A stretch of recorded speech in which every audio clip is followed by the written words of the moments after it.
Boa tarde a todos e a todas. Então, nós damos continuidade à nossa sexta escola de verão sobre os BRICS. E hoje, então, viajamos à Índia. Eu queria ressaltar que nós, graças à intermediação do professor Bruno Morsch, nós estamos sendo assistidos online pelos 200 mil alunos da Amity University de New Delhi.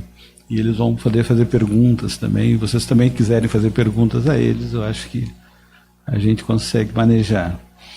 Então, eu queria apresentar, em primeiro lugar, o professor Bruno Morsch, que é mestre em Sociologia por essa universidade, também por aqui graduado em Ciências Sociais, atualmente é gerente de parcerias acadêmicas da Amity University de New Delhi. Ele tem um mestrado em andamento pela University College Londres, encerrado, infelizmente. Então, tem um mestrado pela University College London, Comparative Education, tendo feito um estágio na Indira Gandhi National Open University.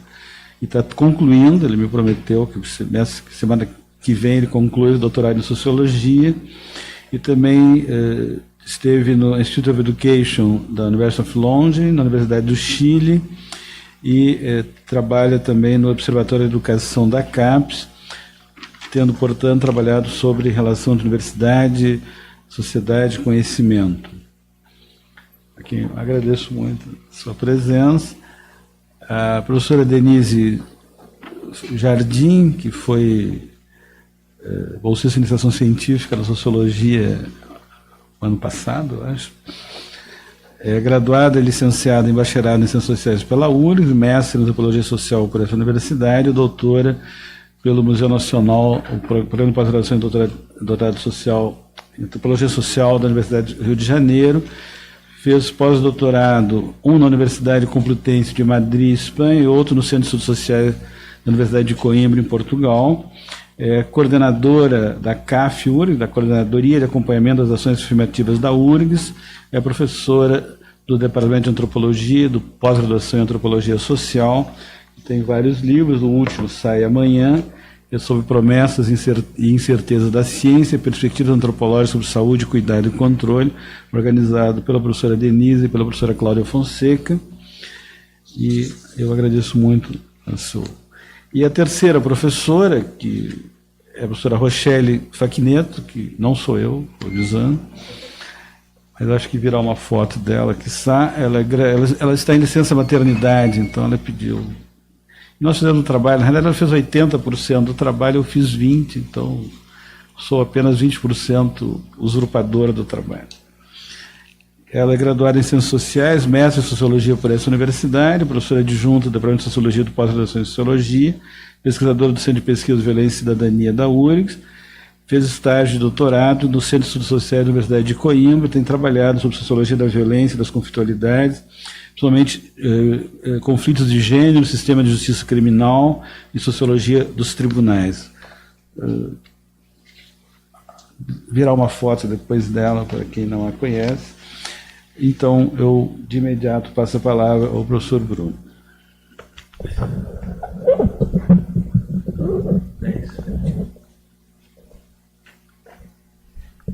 Primeiramente, eu gostaria de agradecer o convite do Zé para estar aqui hoje apresentando sobre a Índia.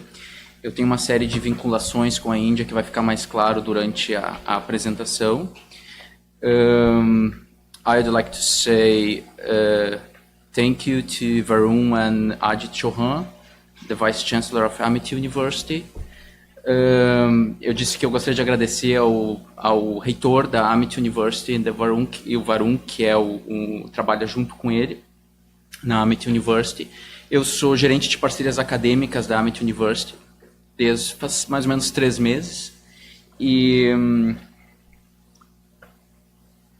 isso é resultado um pouco da minha vinculação com a Índia. Durante o meu doutorado, eu estive lá durante 15 dias, mais ou menos, na Indira Gandhi National Open University, porque eu estou estudando o processo de expansão do ensino superior através do ensino à distância em 21 países emergentes, com foco no Brasil e na Índia, de forma comparada. O que eu trouxe aqui para vocês hoje é uma apresentação mais ou menos geral sobre a Índia, com alguns fatos, algumas curiosidades, um pequeno histórico, para tentar situar o país que eu diria que é o mais distante do Brasil em termos de relações diplomáticas e relações econômicas. Eu acho que é um esforço por parte da diplomacia brasileira e indiana para os próximos, talvez, bons anos, a gente aproximar um pouco os dois países. E é mais ou menos nessa linha que eu vou fazer minha apresentação de hoje. Só vou apresentar rapidamente.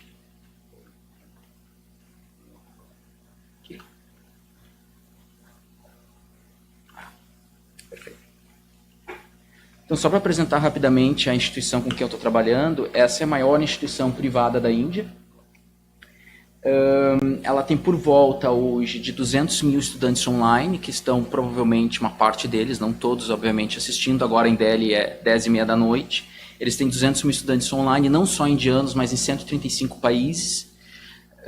Estudantes presenciais é por volta de 150 mil. É uma instituição, uma universidade privada sem fins lucrativos. Eles têm por volta de 10 campos na Índia e 8 campos em diversas localidades do mundo, incluindo Londres, Nova York, Singapura, Dubai, Abu Dhabi e África do Sul, Pequim também na China. E o que é realmente diferente na atuação desse grupo privado é que os grupos privados no ensino superior, principalmente aqui no Brasil, mas em todo o mundo, eu diria, não tende a internacionalizar suas atividades, eles tendem a explorar o mercado interno de ensino superior. A diferença é que o grupo tem expandido muito e tem procurado estabelecer relações com outros países, e isso tem sido uma iniciativa muito, muito interessante. Agora eu estou trabalhando aqui com eles na América Latina, e a ideia é também expandir aqui para a América Latina nos próximos anos. Recentemente eles abriram um campus em Nova York, a primeira universidade de um país em desenvolvimento a abrir um campus na costa leste americana. Então tem sido um grande desafio para todos nós que trabalhamos lá.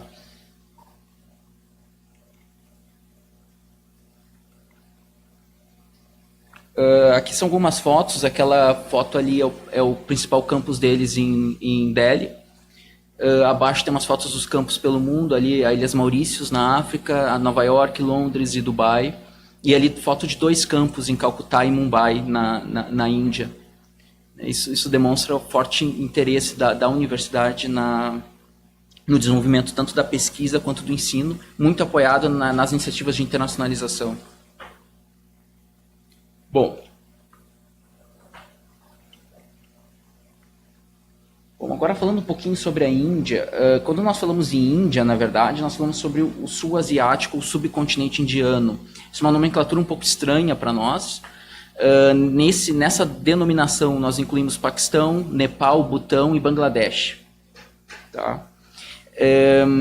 O Paquistão, eu vou entrar em mais detalhes a seguir, ele tem um problema fronteiriço bem grande com a Índia, desde a independência britânica, em 1947, mas é parte desse subcontinente indiano. Normalmente a gente associa Paquistão aos países, os tão da Ásia, né, Uzbequistão, Cazaquistão, etc, etc. Mas ele culturalmente é muito similar à Índia. A grande diferença é que a maioria da população paquistanesa é muçulmana e na Índia a maioria é hindu. Eu vou entrar em mais detalhes a seguir. A população hoje da Índia é estimada em 1,3 bilhão, 1 bilhão e 300 milhões, mais ou menos. É a mesma da China, eu diria, mas ainda uns 50 milhões a menos, 60 milhões a menos, mas eu digo é o mesmo na casa de 1,3 bilhão. É projetada para em 2025 essa população da Índia passar da China, dado o crescimento populacional da Índia é maior que o da China atualmente. Outro ponto que eu gostaria de ressaltar é a grande diversidade do país. Quando nós pensamos em Índia, nós temos pensamos num personagem cultural caricato, mas há uma grande diversidade dentro do país. Há mais de 2.000 línguas que são faladas, tá? É uma diversidade imensa. As 2 línguas oficiais, que eu diria que são as mais utilizadas, é o inglês a nível político, burocrático e universitário, na educação, e o hindi, que é a língua mais falada no norte da Índia, mas é compreendida em quase todo o país. Tá? Outra questão que eu gostaria de fazer referência é quanto à época da independência, né, da Índia. Se fez muita referência à Índia e ao Hindustão. Hindustão seria, a terminologia Tan em persa vem de lugar do ou terra do, né? Então Hindustão seria a terra dos hindus, e Paquistão seria a terra dos puros. Pak vem do radical persa que significa puros. Então, na época da independência, teve uma carnificina na fronteira e a divisão dos indianos. No caso, os que foram para o norte, a maioria muçulmana, formaram o Paquistão, e os do sul, a maioria hindu, formaram a Índia, né? Então, é interessante... essa questão religiosa e a questão da identidade nacional estão muito associadas na Índia. Há uma discussão muito forte sobre isso. E Bangladesh era o Paquistão do leste. Em 1971 ela ficou independente. Eu vou entrar em mais detalhes agora na parte histórica, acho que é o próximo slide. Isso. Então, só fazer um breve histórico da Índia. Em 1206, então, anteriormente a 1206 tinha uma série de dinastias hindu na Índia. A partir de 1206 tem o Sultanato de Delhi, que é muçulmano, começou pela parte norte da Índia, cuja capital era Delhi na época, e mudou para Agra algum tempo, voltou para Delhi, em outras cidades do norte da Índia, mas principalmente Delhi, por isso o nome Sultanato de Delhi. A partir de 1526, então, tem o Império Mogol, não é mongol, apesar dele ser turco-mongol, em inglês é Mughal, e é um império também muçulmano, tá? Em 1757, esse império começou a dividir território com a entrada dos britânicos por Calcutá, com a Companhia Britânica das Índias Orientais. E a partir de 1858, esse controle da Companhia Britânica das Índias Orientais passou para o British Raj, né? Seria pela dominação da coroa britânica de fato. Tá? Em 1947, então, nós temos a independência, a formação de Índia, Paquistão e Mianmar, que era Birmânia. Também tem uma questão de nome, Mianmar e Birmânia. E em 1971, há o Paquistão do leste, muçulmano também, passou a ser chamado de Bangladesh.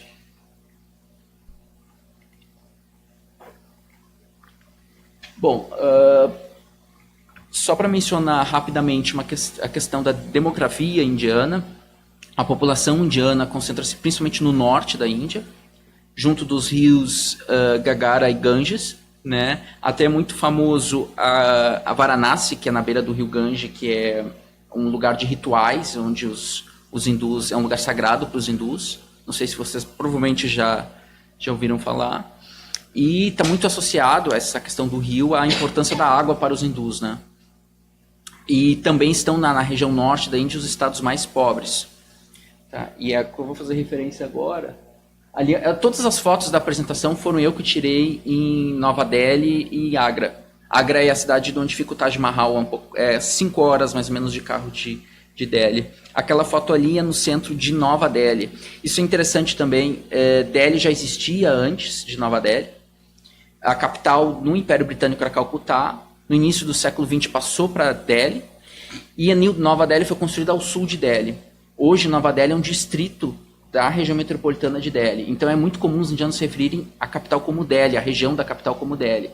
Nós referimos ela como Nova Delhi, mas Nova Delhi é só um distrito de Delhi construído ao sul da antiga cidade. Então nós temos duas Delhi, na verdade, 2 centros de Delhi. Aquele ali é o centro de Nova Delhi, a arquitetura ali, que vocês podem ver à esquerda, é do Connaught Place, que é uma arquitetura britânica que foi construída na época de Nova Delhi, e tem o centro de Velha Delhi, que seria o centro histórico de Delhi, se bem que esse é histórico também hoje. Quando eu falei ali do norte, dos 2 rios, eu trago a referência ao estado de Uttar Pradesh, que pega bem naquela região, não só ele, mas principalmente ele. O estado tem mais ou menos 200 milhões de habitantes, 202, 205 milhões de habitantes, e equivale à população brasileira. Então, esse é o estado mais populoso da Índia, e é uma concentração populacional muito grande, territorialmente falando. E é bem interessante quando nós pensamos, inclusive, é uma outra dimensão de país, quando comparado com o Brasil, que já é um país muito, muito grande, né?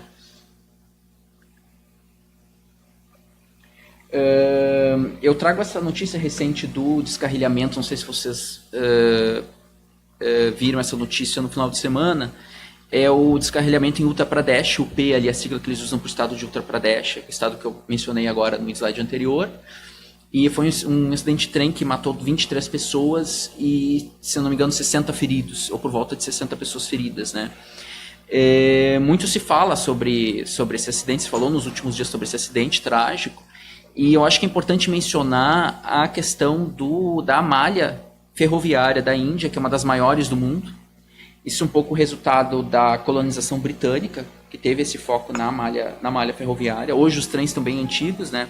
Mas vocês podem ver ali bilhões de passageiros por quilômetro. Tá? Tem 115 mil quilômetros de trilhos, 12 mil trens e mais de 23 milhões de passageiros diariamente. Então é um sistema ferroviário muito grande, muito grande. Ele liga hoje praticamente toda a Índia. Ainda assim não dá conta da população, é um sistema que está saturado.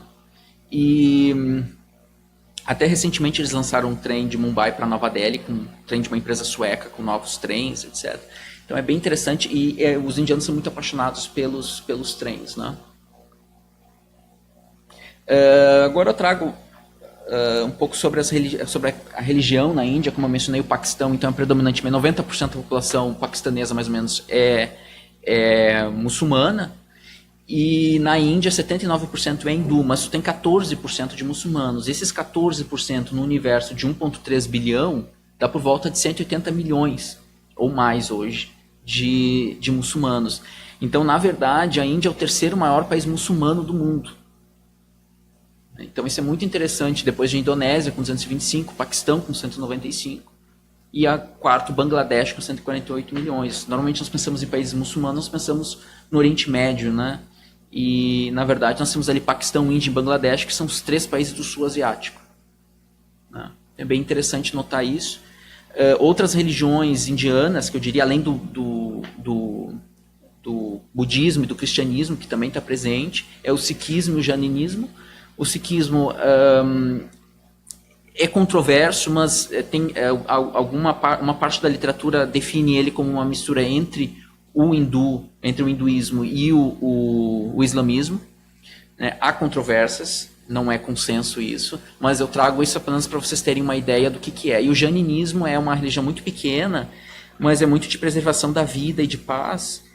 Não sei se todos os jainistas, mas pelo menos uma parte anda até com máscaras para não matar bactérias que o nosso corpo mata naturalmente, por conta da ideia de preservação da vida, né? Então eles cuidam de pisam também para não pisar em insetos ou coisas do tipo. É uma religião bem específica e bem interessante também. Como eu disse, não sei se são todos os jainistas, não tenho essa informação, mas pelo menos uma parte, porque ela tem 2 linhas principais, e dentro dessas linhas principais, você vê 0,4%, mas 0,4% na Índia já é muita gente, né? Ali é uma foto da mesquita no centro de Velha Delhi, é a principal mesquita da Índia e é a maior, é um ponto turístico em Velha Delhi e é muito, muito, muito interessante, muito bonita a arquitetura. E, aliás, o Taj Mahal foi construída na época do Império Mogol.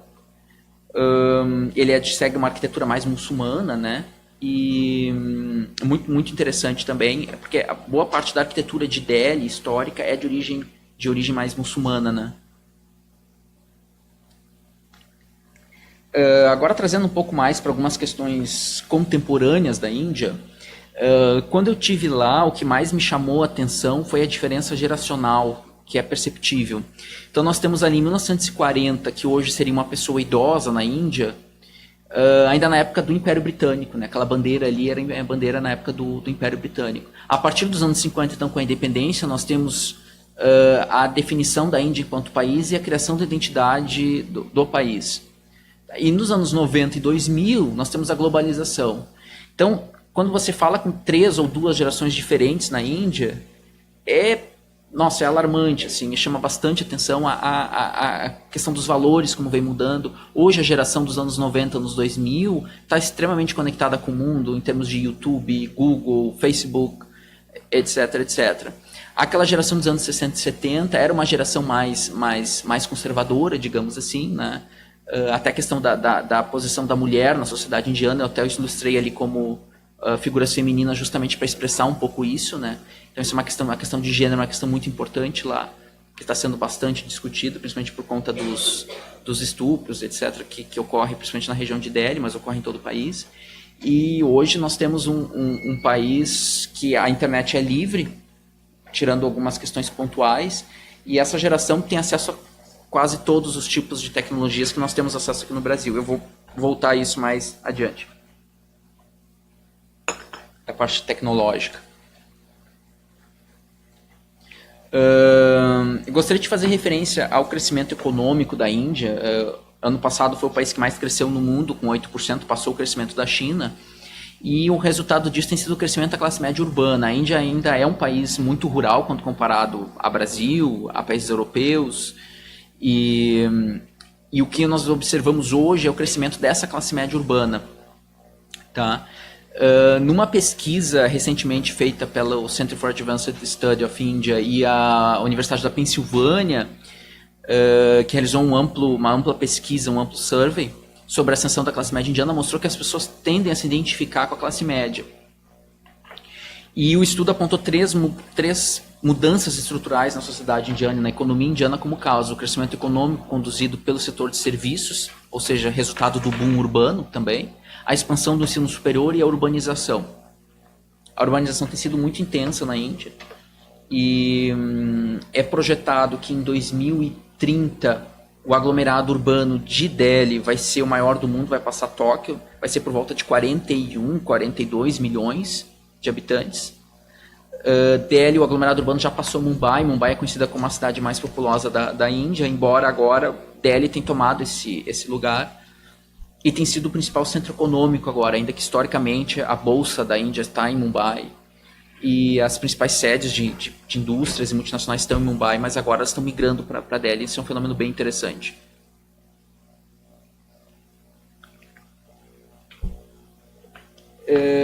Aí eu coloco ali uma pergunta que não há uma resposta ainda, mas que eu acho que vem como resultado disso que eu vinha colocando agora. A ascensão de uma classe média urbana está provocando o desenvolvimento de novas formas de diferenciação na sociedade indiana, né? Então, aí eu trago a questão da casta especificamente e a questão de classe. Aquela foto ali foi no centro de Velha Delhi. O centro de Velha Delhi tem várias ruelas pequenas, em que só carro não anda, só andam pessoas ou os rickshaw. E não rickshaw motorizado, normalmente rickshaw só carregado por pessoas. Então eu trago a questão seguinte: classe está substituindo as castas. O estudo, aquele que eu mencionei antes, encontrou consideráveis evidências de que o dinheiro tem definido cada vez mais os papéis na sociedade indiana do que a questão de casta. A questão de casta tem ficado cada vez mais restrita a lugares rurais e mais isolados. Ainda está presente na sociedade indiana como um todo, mas tem sido percebida cada vez menos como algo relevante na formação das alianças e relações sociais na Índia. Ali é uma foto no Khan Market, à esquerda. O Khan Market fica em Nova Delhi. É um shopping, não é bem dizer um shopping, mas é um tipo de shopping estilo mais asiático, aberto, histórico. E ele é normalmente frequentado por diplomatas e tem algumas marcas internacionais também que se instalaram ali. E à direita é uma foto na região do Taj Mahal, em Agra.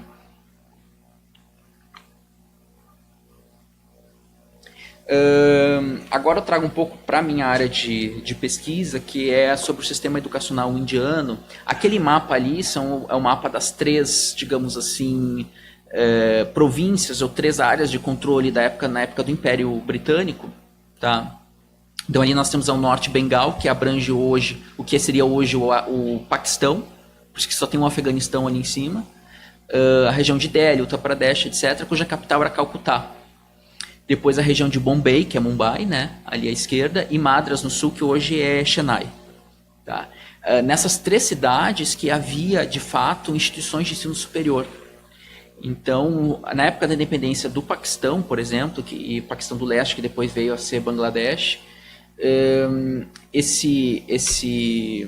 essas regiões não tinham universidades, não tinham sequer um sistema educacional. Né? A Índia, ainda assim, tendo só em três cidades, é um sistema educacional extremamente deficiente, quando observado o tamanho da população. Né? Aquela parte ali mais compridinha à direita, ali, ao leste, é a Myanmar, né? Conhecida como Birmânia. Isso é interessante também. A parte da literatura educacional tem tentado explicar, a literatura comparada, digamos assim, por que a China teve um desenvolvimento e a Índia não. Tem vários fatores, vários autores vêm discutindo isso, tem várias críticas, tem muita controvérsia. Uma das hipóteses que é um tanto quanto aceita também está relacionada ao processo de expansão educacional realizado pelos dois países a partir de 1950. Enquanto a China universalizou a educação básica ainda nos anos 70, a Índia foi fazer no final dos 80 para os 90. Então, hoje, de fato, considerando o ensino médio, seria mais tardio ainda, né? Então, a China sempre teve um nível de escolaridade, a partir de 1950, maior que a Índia. Então, assim, nós temos dois pontos distintos de partida, né? Isso reflete também no nível de escolaridade da população hoje que nós temos na China e que nós temos na Índia.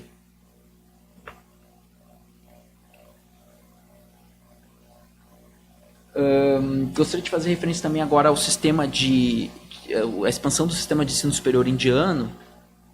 Ele teve um forte crescimento após a independência, e ele usou um sistema de afiliação institucional similar ao que ocorre no Reino Unido, ainda que diferente. A Universidade de Oxford, você tem diversos colleges associados à Universidade de Oxford, né? Mas dentro do município. Na Índia, o que ocorreu? Essas afiliações institucionais ocorreram a nível estadual, regional.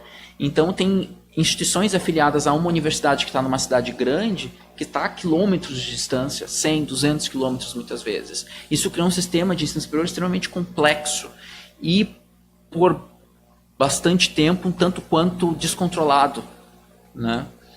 E hoje o número de estudantes na Índia, vocês veem ali, 50 era 100 mil, 90, 4 milhões, quase 5 milhões, 2003, 2004, quase 10 milhões, hoje é 28 milhões, 28 ponto alguma coisa milhões, é o terceiro maior sistema de ensino superior do mundo em número de estudantes. E hoje tem por volta de instituições, é o maior sistema de ensino superior, o número de instituições no mundo é 35 mil instituições, mais ou menos. Contando que dessas instituições apenas 700 ou 800 são universidades de fato, o resto são todos esses colleges associados a essas instituições. A China é o primeiro sistema de ensino superior do mundo, os Estados Unidos o segundo e a Índia é o terceiro. Eu trago aqui a estatística, está um pouco pequeno ali, mas, por exemplo, a China ou a Índia hoje tem mais estudantes de ensino superior que na Europa. Não, a China tem mais que na Europa, a Índia tem quase o mesmo número do que toda a Europa. E, de fato, bem mais do que toda a América Latina e Caribe juntos. Todos os países da América Latina e Caribe juntos. Então, é interessante de ver o tamanho desses sistemas e o próprio impacto que isso vem tendo no processo de internacionalização do ensino superior no mundo hoje.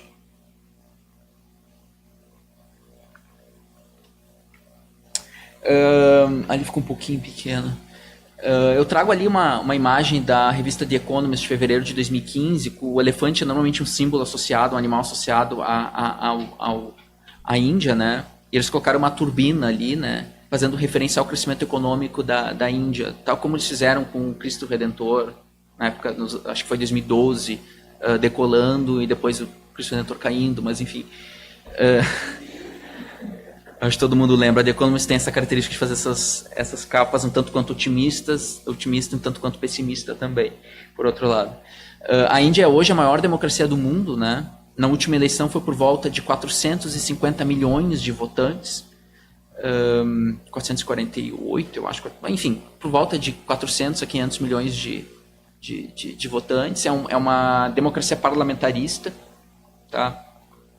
Com o primeiro-ministro, eles elegem o presidente, mas é o parlamento que elege o presidente, né? A Câmara Baixa e a Câmara Alta.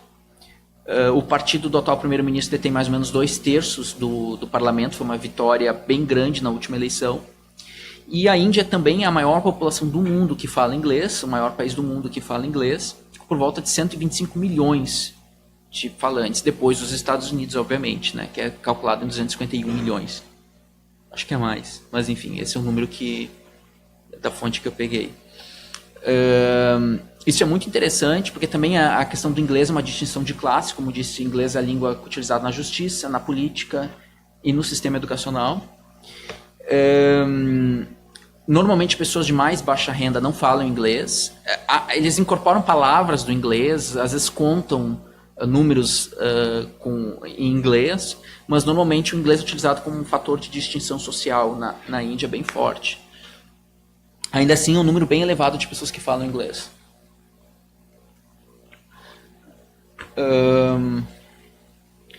Gostaria de fazer referência também à tecnologia da Índia, né?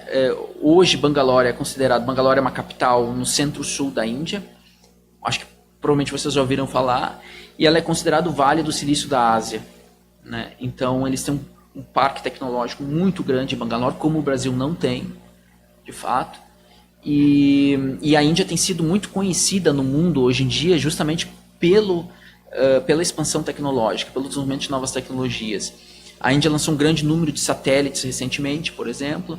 A USB foi desenvolvido por um americano-indiano, de origem indiana, né? Indiano, metade, digamos assim, porque ele é indiano de fato.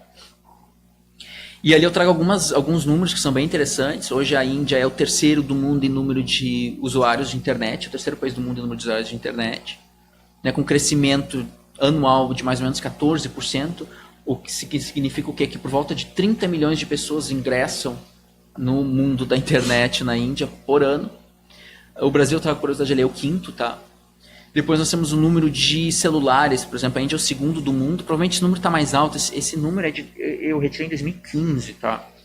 Na verdade faz 2 anos, então ali nós temos o quê? 970 milhões de celulares para uma população de 1.2, hoje está 1.3. Provavelmente hoje tem mais de 1 bilhão de celulares na Índia. E o Brasil, ali, outra curiosidade, é o quarto, né, que tem mais celulares, que a população, mais celulares, não um aparelho de fato, mas mais linhas de celular do que a própria população, né. Ali é uma foto da parte central de Nova Delhi. Eu gostaria de fazer referência rapidamente a esse potencial que a Índia tem de crescimento nos próximos anos. Eu acho que muito nós vamos ainda ouvir falar de Índia, tal como nós ouvimos falar nos últimos 10, 15, 20 anos de China, desde o final dos anos 90 de China, e agora passa a ser o momento da Índia, não que não seja o da China também, mas a Índia tem saído para o mundo, e o fato, por exemplo, da Amity University que eu estou trabalhando, está em vários lugares do mundo hoje, está querendo estabelecer relações aqui com o Brasil, mostra o que os indianos estão pensando para os próximos anos e projetando. E eu coloco como desafio para nós, enquanto brasileiros, justamente tentar estreitar essas relações e laços diplomáticos nossos com a Índia. Não é fácil, há uma diferença cultural bem grande, há muito preconceito de ambas as partes. Preconceitos deles em relação ao que o Brasil é, de fato, e preconceitos nossos do que é a Índia, de fato. Então eu acho que isso pode ser um grande parceiro, tanto comercial quanto político, para o Brasil nos próximos anos. E eu deixo esse pensamento para finalizar a palestra. Ali é uma foto minha no Taj Mahal.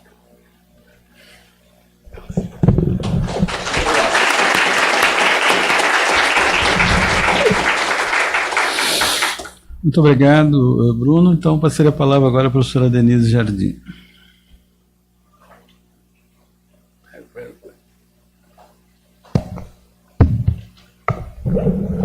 Boa tarde a todos e todas. Eu queria agradecer ao ILEA, a Escola de Verão, coincidindo na semana, inclusive, o verão, e ao professor José Vicente e o Bruno Mosch pelo desafio de estar nesse encontro para tratarmos da Índia.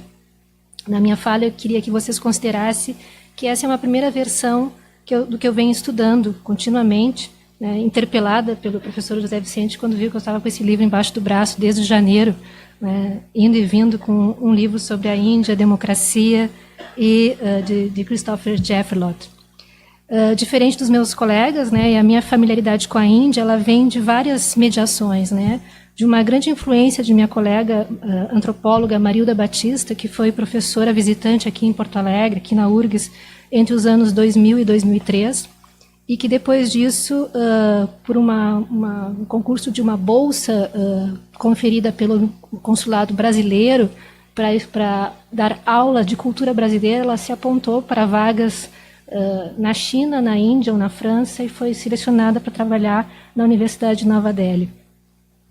Depois disso, ela fixou, e vive até hoje, fixou residência em Goa, e com ela eu tenho trocado inúmeras ideias e pensado sobre questões relativas às cotas nas universidades, na medida em que ela foi professora em Nova Delhi, e esse foi um tema que se intensificou antes mesmo de eu ter a responsabilidade de coordenar a coordenadoria de acompanhamento do programa de ações afirmativas aqui na URGS.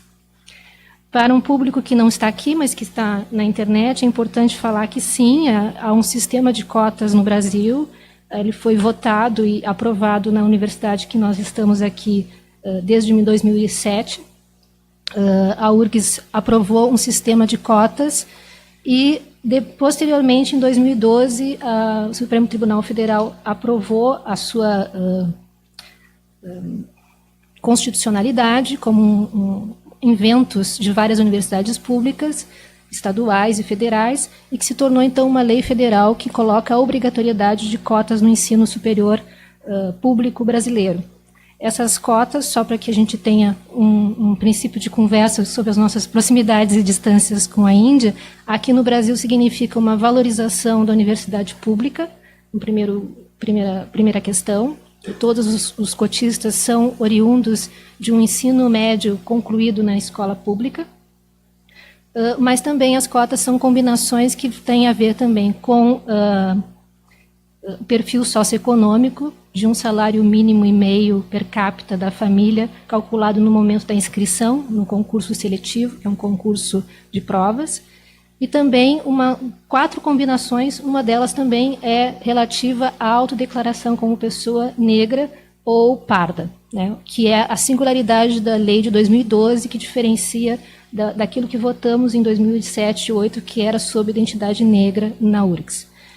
E essas várias combinações dão 4 modalidades de cotas, todas elas relativas às ações afirmativas para promover as pessoas que fizeram a escola pública e, ao mesmo tempo, recompor o universo das universidades brasileiras, vistas como, essencialmente, universidades elitistas, brancas e de manutenção de postos superiores da sociedade brasileira.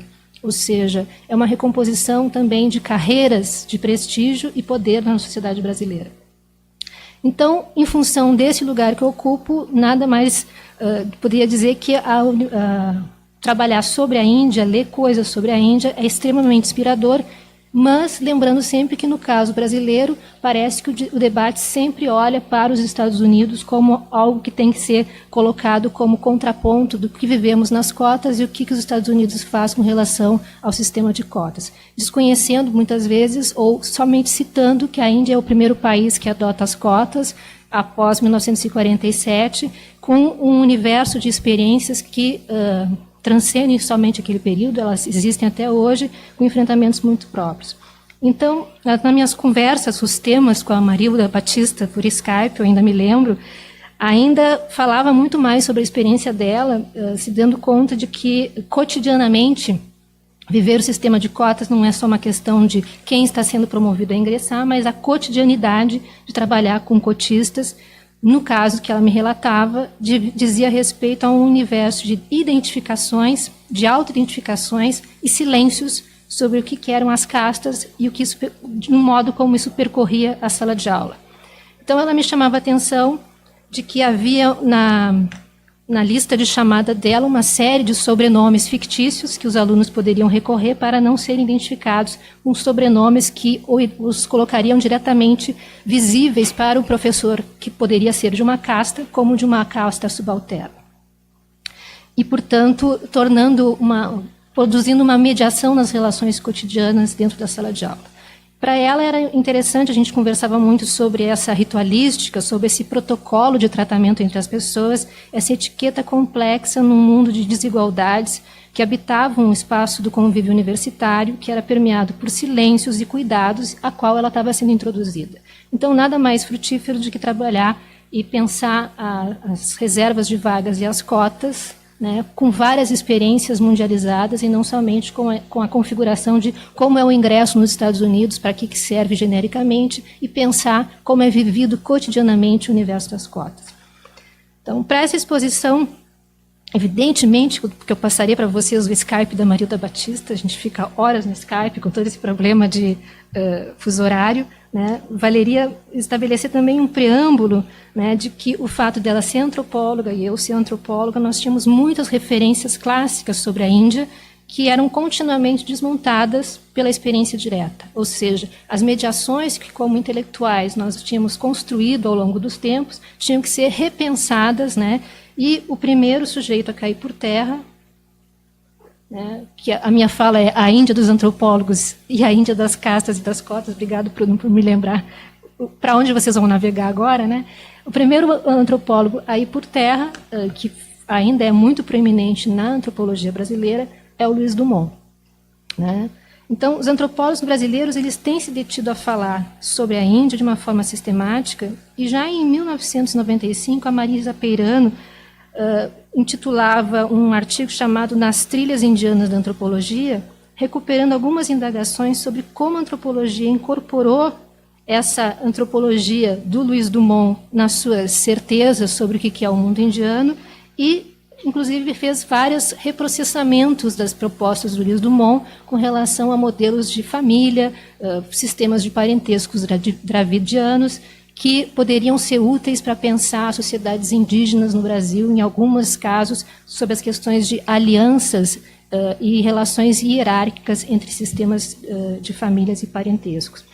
Mas a Marisa Peirano, em 95, quando ela está publicando, ela está chamando a atenção para uma antropóloga e para contribuições mais recentes da antropologia realizada na Índia, que é o livro Critical Events, da Venadas, né? E essa etnografia realizada por ela, não sobre a Índia em geral, mas sobre uma temática, sobre os eventos críticos à violência e o que ela chama de comunidades de ressentimento, em que Das evidencia as estratégias próprias de enfrentamento às sequelas da violência doméstica por parte de mulheres indianas. O que a autora Venadas oferece em Critical Events, em 95, é um ponto de vista diferenciado sobre a Índia, não tão culturalizado como o culturalismo do Luiz Dumont, mas também tensionando a pensarmos sobre a relação que a antropologia indiana tem com esses discursos hegemônicos franceses que falaram sobre a Índia, né? E como as ideias de ocidentalização e modernização das sociedades, digamos, não ocidentais, né, foi construído a partir dessas antropologias tidas como centrais. Para Marisa Peirano, entrar em contato com essa etnografia da antropologia indiana era uma oportunidade para desmontar essa noção de antropologia periférica e antropologia central. De qualquer maneira, muitos antropólogos atualmente se utilizam das propostas de Venadas e não estão preocupados em dizer isso é uma antropologia, estamos descobrindo a Índia. Não, estamos descobrindo temas sobre a violência com relação à mulher e descorporificando essa etnografia do lugar Índia, a qual nós não nos encontramos nunca autorizados a falar plenamente, nem mesmo quando estamos lá, como é o caso da Marilda Batista. De todo modo, os termos que a Marisa Peirano vai colocando entre periférico e central, muitas vezes retornam ao discurso dos antropólogos no Brasil e demonstram constantemente a produção antropológica tensionada por relações sujeito-objetos, pensando em pesquisadores ávidos por desestabilizar algumas construções e discursos homogêneos e hegemônicos, mas sempre tendo que exumar alguns princípios colonialistas de pensar a diferença e o exótico. E com essa preocupação, então, tem 3 possibilidades de a gente poder organizar um comentário sobre a Índia. Sobre o que é fazer antropologia na Índia, ou seja, encontrar de fato os antropólogos indianos. E o que nos traz também é o que queremos dessa antropologia indiana, e no caso que temos mais acesso nesse momento, por uma questão que até seria interessante falar sobre como se consagram alguns antropólogos indianos no mundo globalizado e outros não, a Venadas é um exemplo de que há uma intensa reflexão sobre desigualdade, violência e processo de sofrimento social. Isso não faz a Índia um lugar exótico, mas faz a Índia um lugar de extremo interesse para que a gente possa tratar de problemas que também nos afetam e que também vivenciamos com relação à desigualdade, relações de gênero e violência. O segundo aspecto é uma reflexão que merece sempre lembrar que a Venadas tem uma continuidade importante com outras propostas, como, por exemplo, do Edward Said, como uma experiência crítica sobre os orientalismos que muitas vezes percorrem nosso olhar e fazem a mediação do nosso olhar sobre outras sociedades. Portanto, a noção de uma Índia genérica, de uma Índia carregada de subalternidades, à margem do mundo moderno, é uma coisa que constantemente o Edward Said chamava a atenção de como nós podemos ficar satisfeitos de nutrir essa hierarquia ou inconformados em tê-la como a primeira imagem da Índia ou a primeira imagem do Oriente. Então, caberia ao investigador só decifrar e traduzir esse exótico ou também se confrontar com essas certezas, né? O Edward Said propõe que a gente possa desmontar essa engrenagem que produz o orientalismo. Então, cada vez que a gente se debate com os BRICS, a primeira coisa que a gente tem que fazer é esse tema de casa de fazer a crítica a essa homogeneização que foi nos oferecida enquanto pessoas externas a essa sociedade. E pior, como brasileiros, né, muitas vezes reeditando versões colonialistas sobre essas diferentes culturas. Então, a reedição um pouco das propostas do Edward Said sobre a Índia, elas aparecem mais intensamente, né? A data é a data da publicação, outras ásias é da Gathari Spivak, mas não é exatamente o ano de lançamento do livro, né? Porque o livro foi editado em inglês. Mas ela ocupa a mesma cátedra que o Edward Said ocupou na Universidade de Colômbia. Ela é indiana e também é uma crítica ao orientalismo, né? Especialmente essa visão de exotização dos subalternos e da subalternidade também.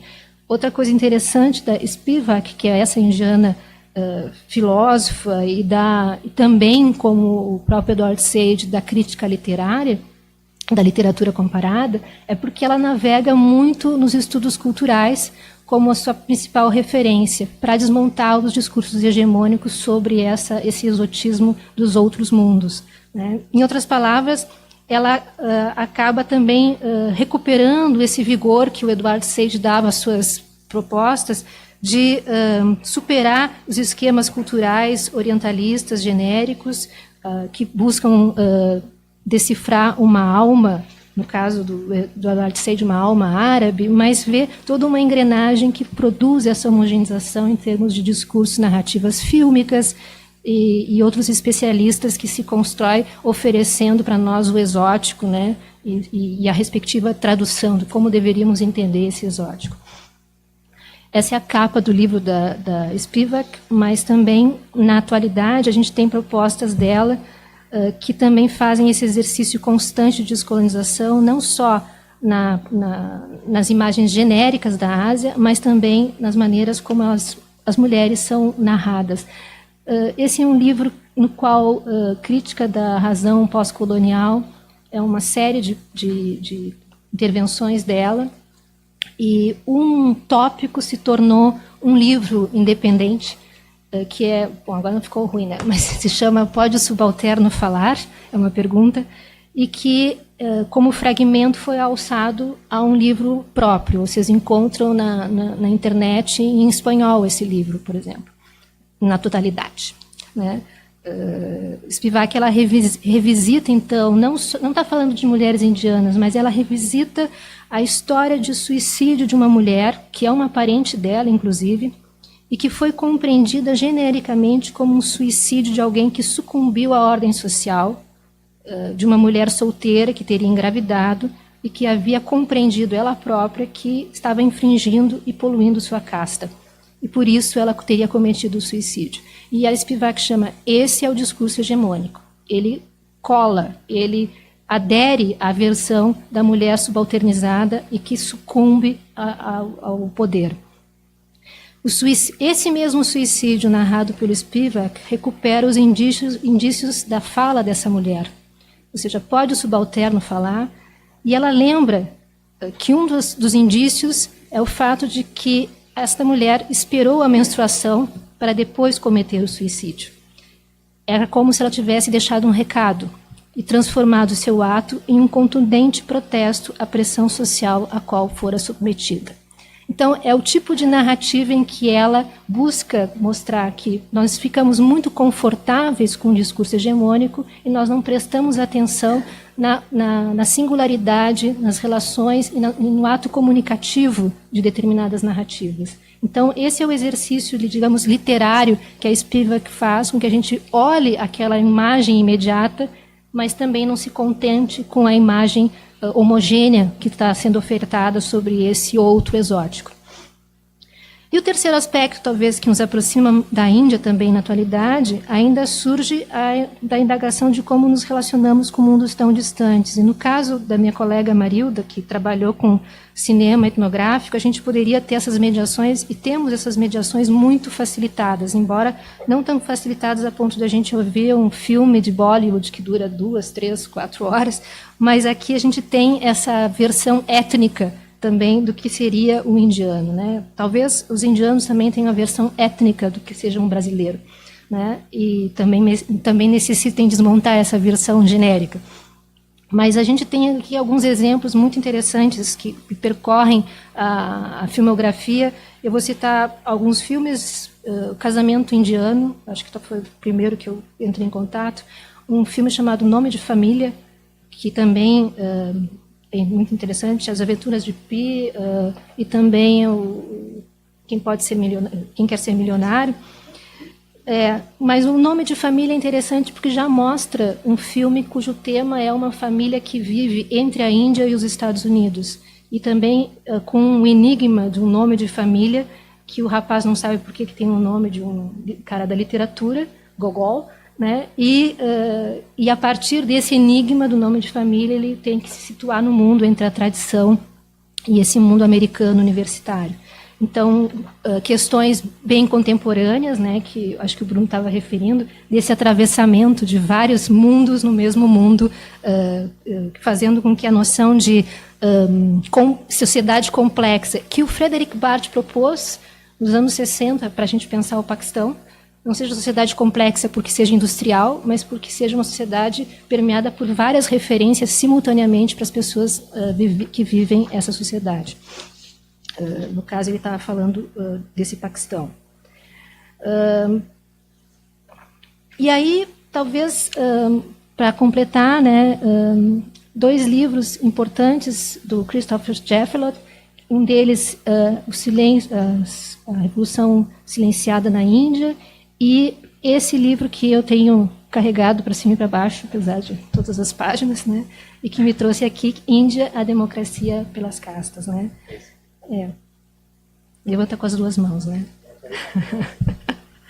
Eu tenho construído uma conexão com alguns assuntos, que seria a Índia das castas e a Índia das cotas, então é a minha aproximação com todo esse cuidado de não exotizar, de não transformar a Índia em algo modelar, unívoco, e eu acho que Christopher Jefferlot, apesar de ser, vou dizer agora, apesar de ser francês e também dar aula, né, na Inglaterra, né, tem uma visão que eu acho que é bastante recomendada pelos antropólogos brasileiros na atualidade, como o João Pacheco de Oliveira, de que a gente não pode pensar formas culturais desprovidas de historicidade, né? E, portanto, romper com o culturalismo é pensar não que os nativos tenham a sua historicidade, mas que muitas das elaborações que nós estamos testemunhando têm uma luta política, têm uma conflitualidade envolvida que também nós precisamos contemplar e não se contentar somente com o resultado e com as formas culturais.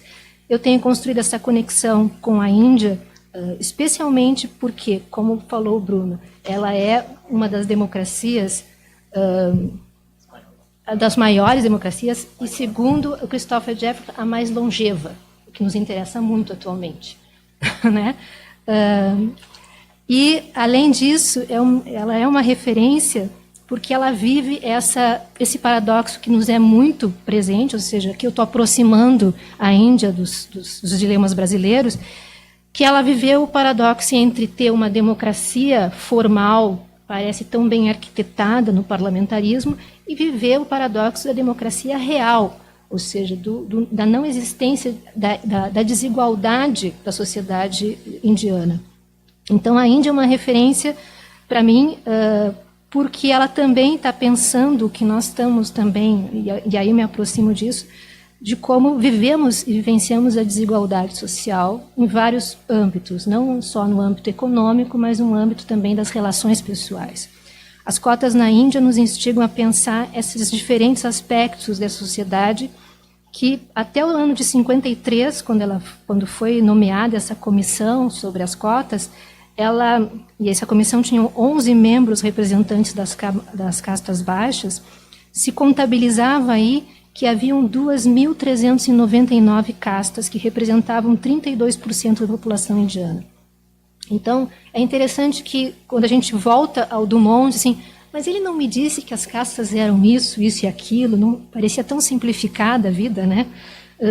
E, na realidade, isso significa que há uma cifra de cristãos e muçulmanos que também poderiam ser incluídos, e foram incluídos pela essa comissão, como sujeitos das OBC, ou seja, das outras classes que ficaram para trás, das Other Backward Classes.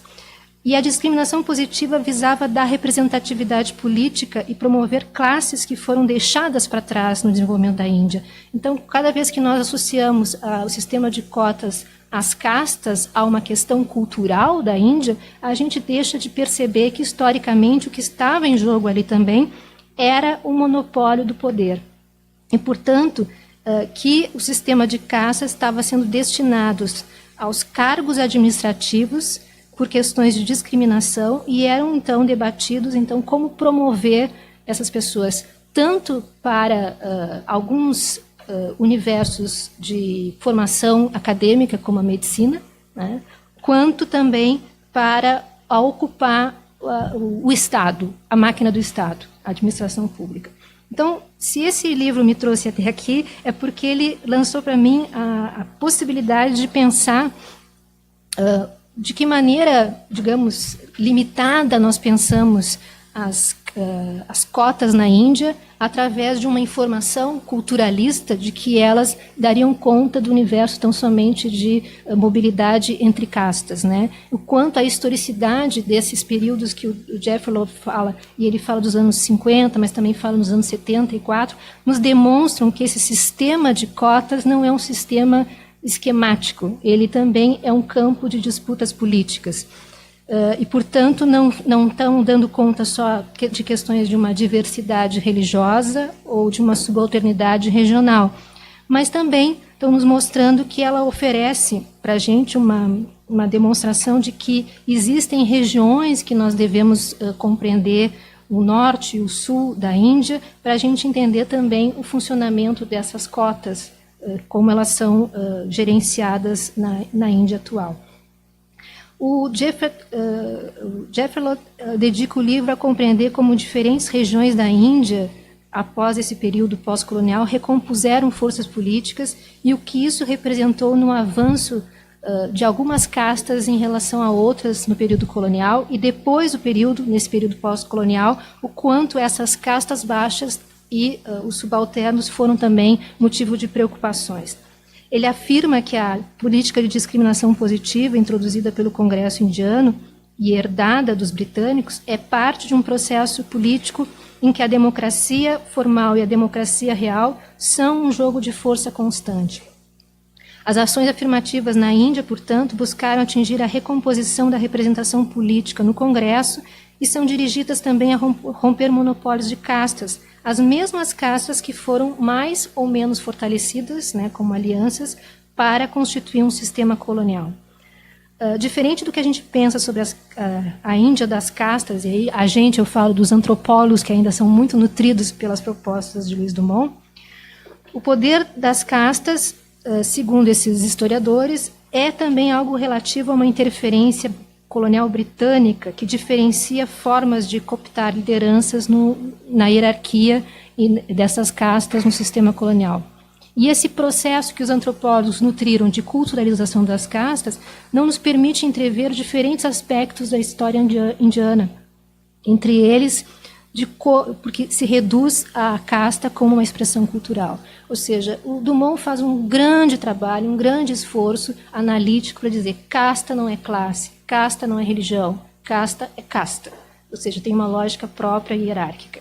Né? Então, eu acho que vocês imaginem que, para mim, e para Rita Segato talvez seja mais constante, a ideia de que falar que o Luiz Dumont não está enxergando a coisa corretamente é uma grande heresia. Né? Eu agradeço a vocês porque talvez para finalizar a minha reflexão, eu queria voltar a um dicionário da antropologia, né, para mostrar o quanto é difícil romper essas mediações culturalistas. Diz: a casta é, em consequência, caracterizada por um certo arranjo de grupos isolados analiticamente pelo sociólogo e considerados como reais grupos endógenos, grupos de comensalidade, etc. Disso resulta uma descrição complicada em que a ênfase é deslocada das categorias indígenas para as do observador, sem a possibilidade de síntese. Ou seja, mesmo no dicionário de etnologia e antropologia, há uma lembrança de que a ideia de casta é uma ideia analítica e não necessariamente nativa. E para os antropólogos do século XIX e XX, se a casta era definida por sua natureza hierárquica, também ela nos colocava problemas que o próprio Christopher Sheffield chama a atenção, que muitas vezes nos debates políticos indianos houve uma etnização, houve uma racialização das castas, né? E também uma ideia de que você identifica a casta não pelo sobrenome ou pela hierarquia, e sim pelos seus hábitos, em que algumas castas baixas gostariam muito de copiar as castas altas, né? Então, houve um grande rendimento dos modelos extraídos da Índia, com a qual nós, antropólogos, temos que nos relacionar, e aqui eu chamo a atenção que temos que nos relacionar de maneira bastante crítica nessa invenção exotizante da Índia atual. Mas o termo Other Backward Class traduz na nossa atualidade um jogo político, já nos anos 47 para cá. E em 53, quando é nomeada uma comissão das classes atrasadas, essa comissão define alguns critérios para a aplicabilidade das cotas, e elas não se reduzem às castas. Em 53, o arranjo ela define por 4 elementos. Primeiro, a identificação de uma posição baixa na hierarquia de castas na sociedade tradicional hindu.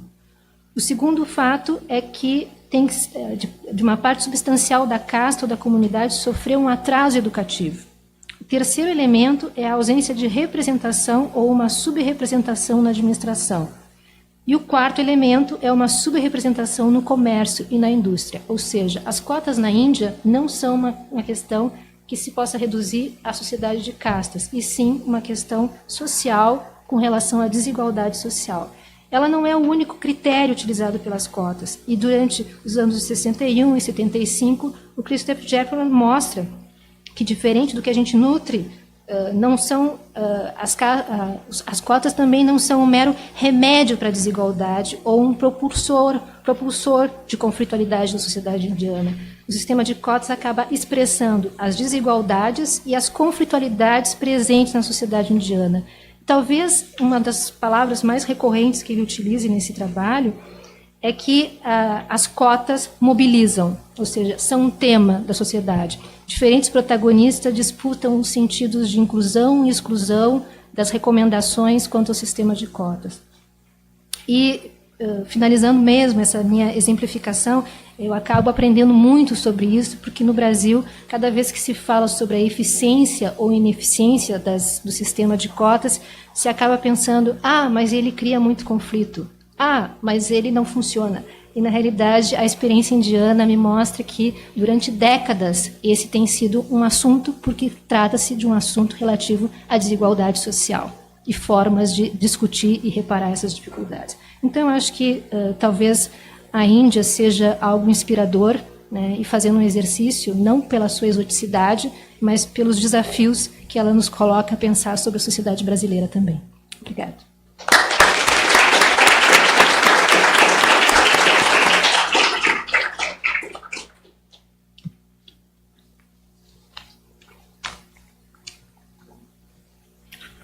Bom, eu não sou Rochelle, Rochelle está ali.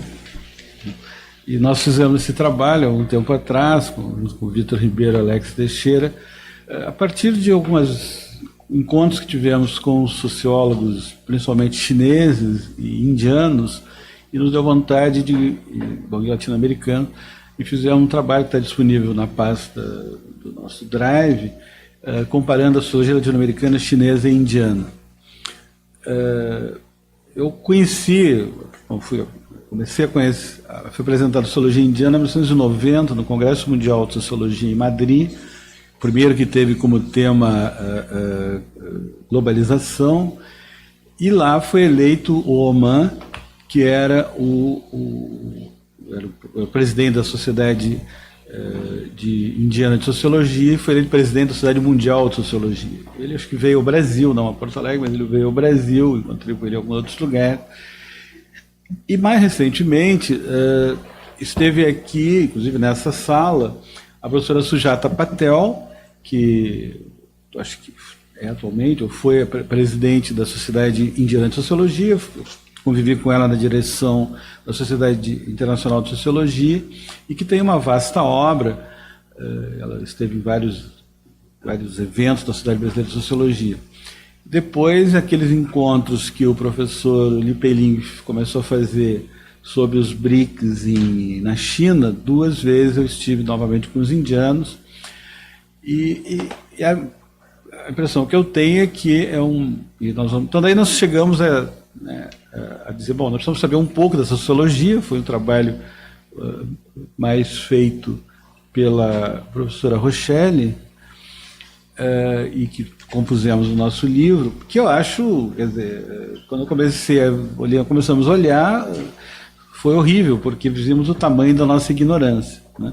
Uma sociologia que tem 100 anos, uma sociedade de sociologia que tem 50 anos, já fizeram acho que 40 congressos de sociologia. Então, esse é o primeiro que nos chocou, é a nossa ignorância, né? Então, eu vou falando depois quando chegar.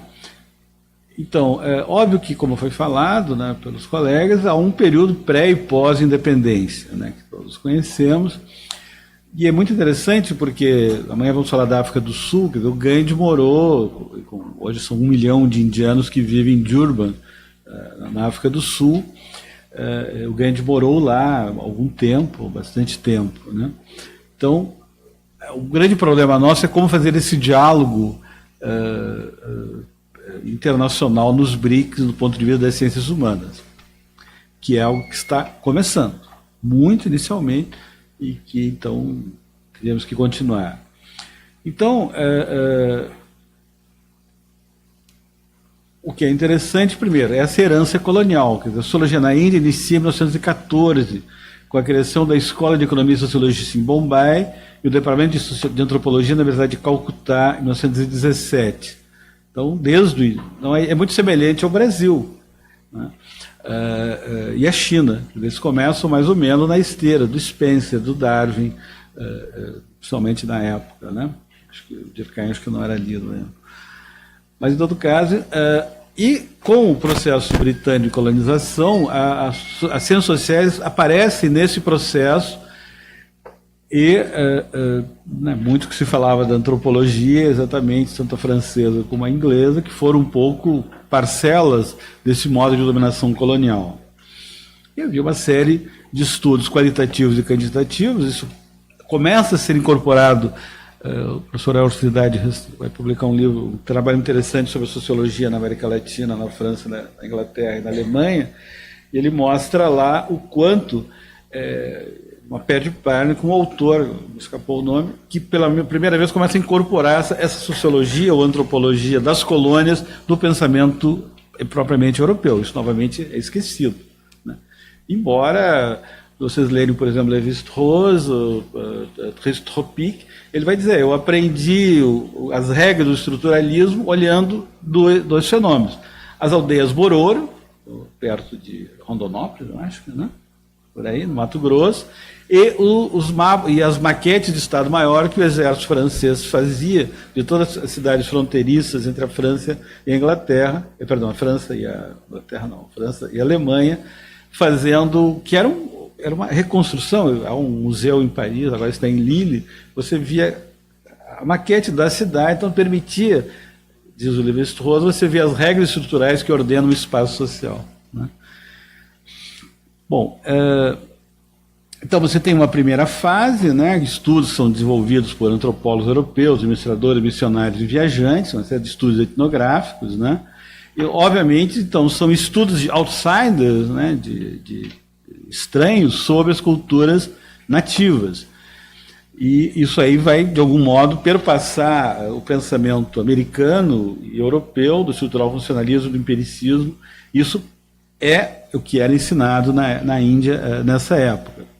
Uma segunda fase, há então uma série de indianos que vão para os centros de pesquisa e universidades nas metrópoles, seja Estados Unidos, seja Inglaterra ou França, dito muito mais para a Inglaterra na época, né?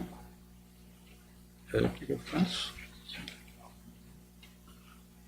No princípio, a outra vez ele entrou. Vai entrar. Preferências? Ele tinha entrado, vamos tirar. Mas, ele está procurando. Ah, deu. Sorry. Entrou, né? Então eu manipulo aqui, né? Tá. Bom, então retomando, isso aqui já foi falado. Então, essa periodização, né, que eu acho que é importante, no fundo é pré-colônia e pró-colônia, como eu estava recém falando, e essa crítica a essa herança colonial, né? E numa terceira fase, seria aquilo, vejo que no Brasil é muito semelhante, um pouco antes, a sociologia brasileira começa, digamos, nos anos 30, propriamente, Escola de Sociologia e Política, depois na USP, em 34, na Índia vai ser um pouco depois, e quando esses estudantes voltam, e obviamente começa um período de parceria, mas também começa um período de diálogo. A professora Denise falava, eu me lembro, eu li faz algum tempo, quando o Florestan Fernandes, Fernando Henrique e o Ottaviani estavam estudando escravismo no Brasil, heranças do escravismo, eles usavam castas, né? Ou estamento, oscilava, às vezes era casta, às vezes era o estamento, mas era algo distinto em termos de hierarquização social da classe, né? Algo que a gente não estava no Marx, talvez no late Marx, alguns trabalhos dos Gundry está isso, mas claramente havia esse diálogo, né? Que eu acho que hoje cabe atualizar. Então, a grande crítica que os autores indianos que estamos usando falam disso, que você tinha uma inadequada e imprecisa apreensão dos costumes da sociedade, que havia muito apreciação, um julgamento dos arranjos institucionais, que havia exageros nas apresentações sobre as clivagens e os processos de exclusão, e uma cristianização na solução dos problemas. Quer dizer, era então um pensamento orientalista, né? E, portanto, a sociologia e a antropologia, acho que mais a antropologia que a sociologia, era usado como uma forma de uma soft diplomacy, ou como é você viabilizar ou operacionalizar a própria dominação colonial. Bom, o professor Modi, que faleceu, eu cheguei a conhecê-lo, eu fui presidente da Sociedade Indiana de Sociologia, então ele vai destacar alguns temas. Então, no primeiro período, para a independência, né, você tinha etnicidade, religião e cultura, depois família, grupo de parentesco, casamento, hábitos sexuais, economia rural, problema da terra, condições da classe trabalhadora, condições de vida dos camponeses, sistema social indiano, e tudo um pouco perpassado pelos estudos de casta, família, estratificação e comunidades tribais. Nesse período pós-47, então você tem aí uma substituição de importações, digamos assim, na sociologia indiana, um período de diferenciação. Óbvio que aí havia né, como crítica ao orientalismo, como crítica a essa westernization do pensamento social indiano, você tem uma volta, uma busca do indígena, do endógeno, né, que aparece hoje muito, depois podemos discutir amanhã, nos estudos pós-coloniais na África. Então, e aí você começa, evidentemente, a ter uma mudança de uma sociedade totalmente agrária para uma sociedade em processo de industrialização, como vimos, tudo mostrou, e, portanto, com o aumento da desigualdade, pobreza urbana, novas tensões e conflitos. Todos devem ter visto aquele filme Para Ser um Milionário, aquelas grandes favelas indianas que são parecidas com as brasileiras, que são parecidas com as sul-africanas, né? E aqueles filmes que a gente pode ver no Netflix, eu vou dizer que eu não estou vendendo assinatura do Netflix, mas lá tem filmes indianos de Bollywood muito a um bom preço, né? Mais barato que o cinema no shopping. Em todo caso, houve então essa Constituição de 49, com as mudanças, né, muito mais iluminista, justiça, liberdade, fraternidade, rejeitando a discriminação pelas castas, mais igualitário, mas é claro que isso aí permanece como estruturação da sociedade, como vamos ver. Há outros temas. Bom, o desenvolvimento, os estudos de comunidades rurais, isso vem muito de uma tradição, principalmente da sociologia norte-americana, isso veio para o Brasil também no início, mas lá aparecia muito, e todas as mudanças que nessas comunidades rurais poderiam vir a aparecer. Então, como no Brasil, começa também a sociologia muito baseada nos estudos rurais e agrários, né? Então, essa discussão com essas três grandes heranças da antropologia social britânica, da sociologia social funcional americana do pós-guerra e da tradição intelectual marxista. Uma escola de Bombay, o professor Desai, que é um grande pensamento marxista na Índia. Por exemplo, eu conheci em Porto Alegre o pessoal do estado de Kerala, que é um estado do sul da Índia, que é governado pelo Partido Comunista há décadas, né?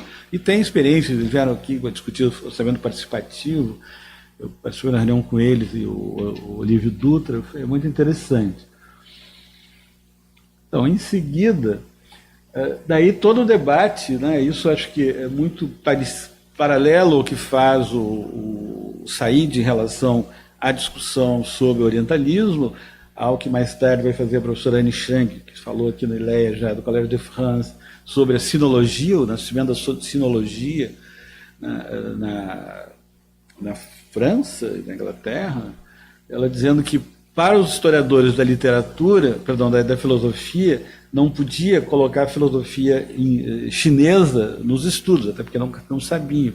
Então eles inventaram a sinologia, que era o pensamento chinês, mas que não estava dentro da tradição de uma filosofia dos dedos gregos, etc, etc. Então, sinologia, orientalismo e aí talvez indianismo sejam muito parecidos, né? Alguns autores, eu me lembro que uma vez num congresso em Porto Alegre, aqueles congressos do livro organizado malucos, vieram os indianos falar comigo e me elogiaram meus livros, dizendo que meus livros tinham sido publicados na Índia e tudo. Eu fiquei muito feliz, mas eu digo, mas é mentira, né? Mas o que eu faço? Novamente que eles estavam mencionando o Teotônio dos Santos, que teve aqui também, um grande sociólogo. Só que eu fiquei achei que eles estavam tão entusiasmados de conhecer o Teotônio dos Santos que eu fiquei naquela, aceitei o convite, depois liguei para o Teotônio e disse, olha, você foi elogiado pelos indianos. Eles estavam tão felizes, né? Eu achei que foi engraçado. Bom, então todo um debate e também daí toda essa expansão da sociologia na Índia, né?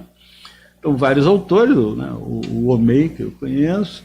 Então, é uma crítica a essa indianização da sociologia. Isso, na minha geração também, no meu tempo, quando eu entrei na faculdade aqui como professor, a gente falava do capitalismo no Rio Grande do Sul, e etc. Eu ficava perguntando, mas não tem depois depois de Torres, não tem capitalismo? Não, capitalismo é no Rio Grande do Sul. Quer dizer, a gente vivia em espaços muito fechados, né? Então, a ideia de sair dessa claustrofobia intelectual E esse exemplo, né, de homem que aceitou um chá que foi oferecido por uma pessoa de uma casta inferior, numa pequena comunidade, e outros informantes se afastaram. Eu vivia, um mês atrás, uma experiência que me marcou muito. Eu estava no Congresso Sul-Africano de Sociologia, em 4 horas de Joanesburgo, a cidade das pedras, Offigang. Com uma professora indiana, que mora em Durban, ela me contou algo assim, que ela é mais jovem que eu, então, digamos, lá pelos anos 60, quando a gente estava aqui ocupando a faculdade, etc., ela era aluna de uma escola primária em Durban, indiana. Ela é de uma classe inferior, não me lembro mais, ela não falou qual era. Então, tinham vários alunos de várias classes na mesma sala de aula. Então, diz que a professora envolvia, isso me chocou muito, né, a mão dela num chale, porque ela não podia tocar esse livro que o outro de outra classe iria tocar. Então, nós não estamos falando do passado, nós estamos falando da minha geração, né, que é muito jovem. Mas vocês veem com essas permanências, né, e depois eu vou mostrar outros exemplos.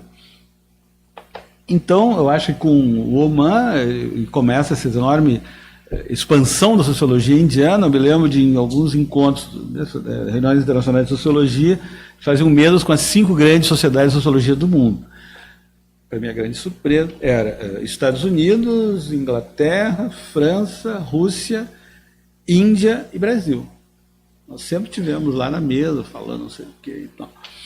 E eu olhava assim pelo rabo do olho a reunião dos indianos. Muitos são muito mais organizados que nós. Eu nunca consegui fazer uma reunião de brasileiros no Congresso Internacional. Os indianos bonitinhos lá, 8 da manhã, sentados numa enorme sala, discutindo estratégia, não sei o que e tal. É muito forte, né? Então, alguns temas da sociologia contemporânea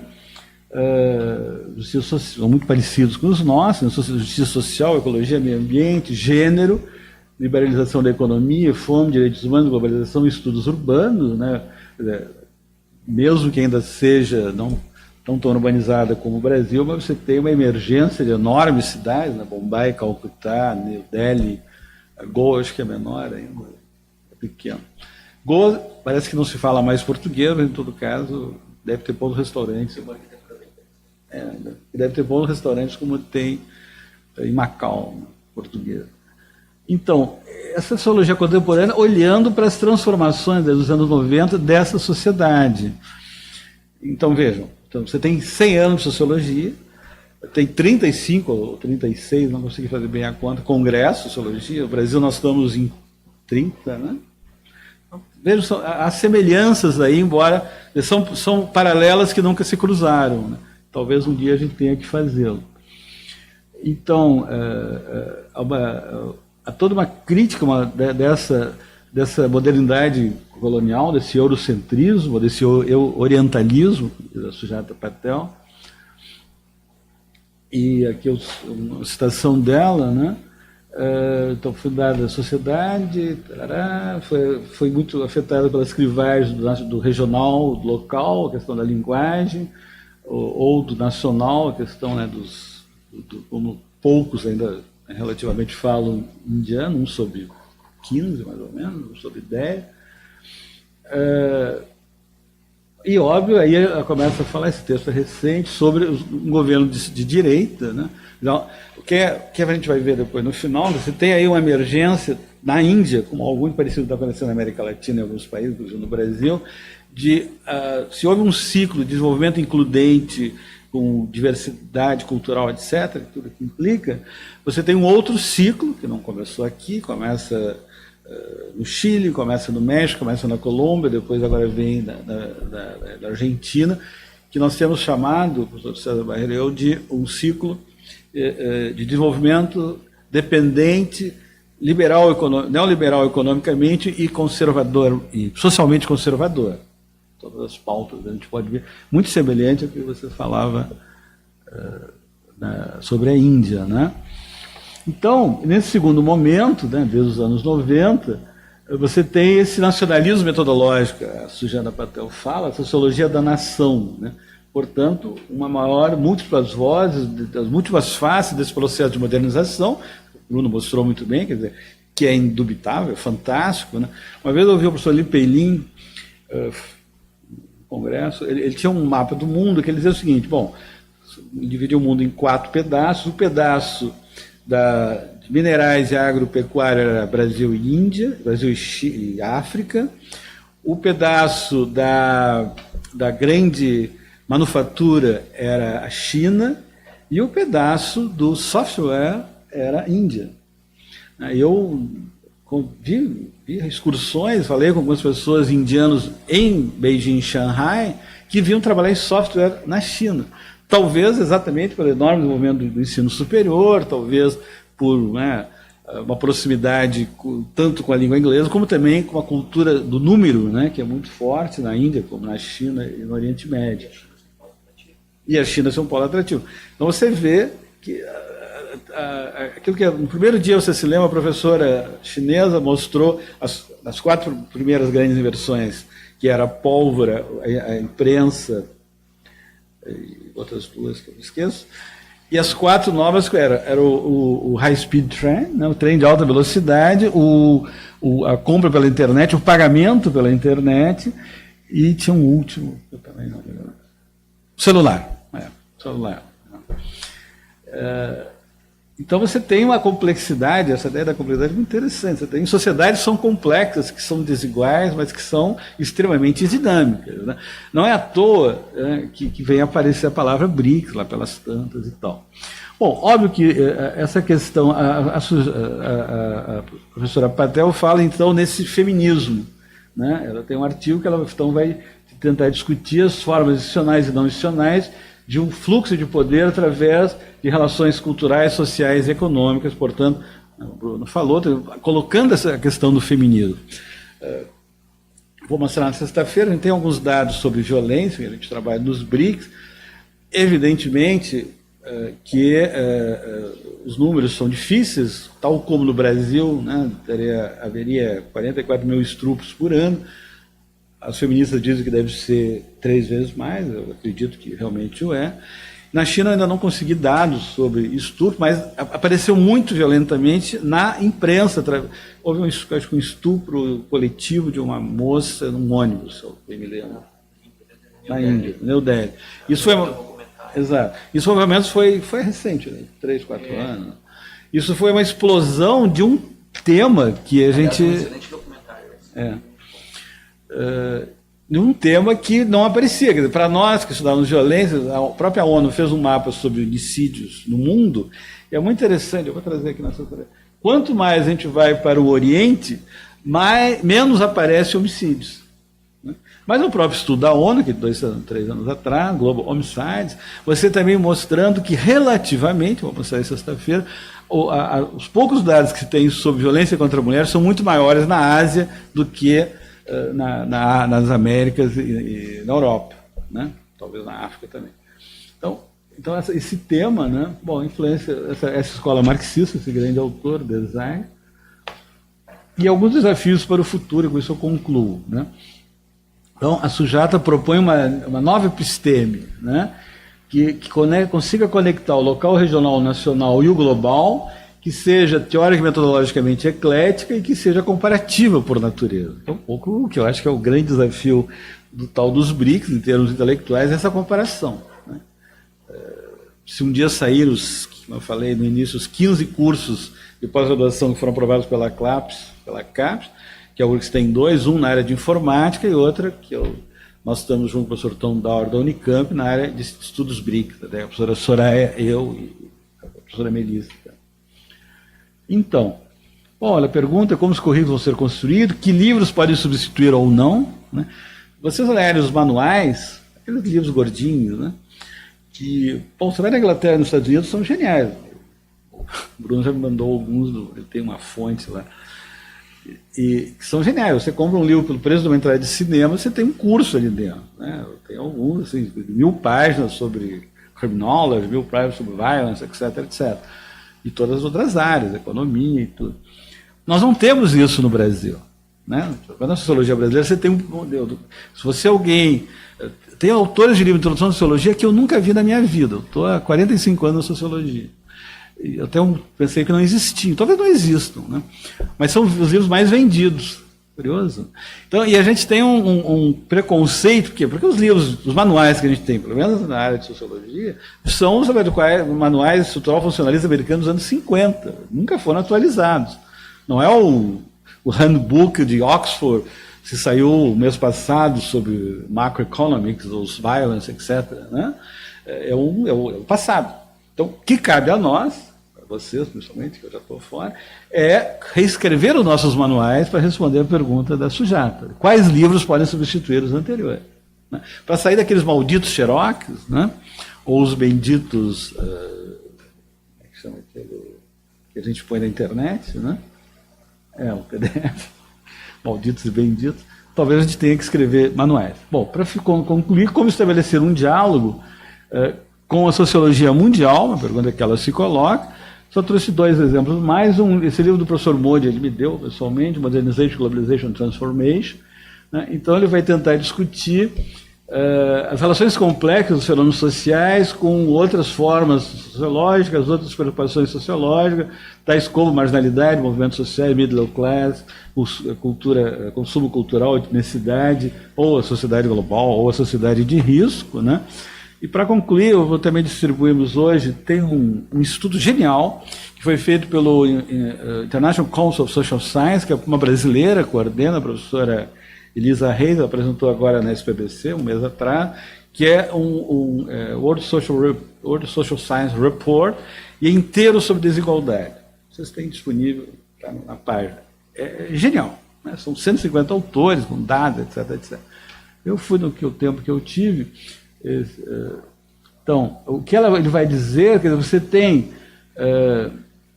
por um lado, essa complexidade, né, produtos com baixa produtividade, com vários produtos de alto valor agregado, que é informática, software, etc.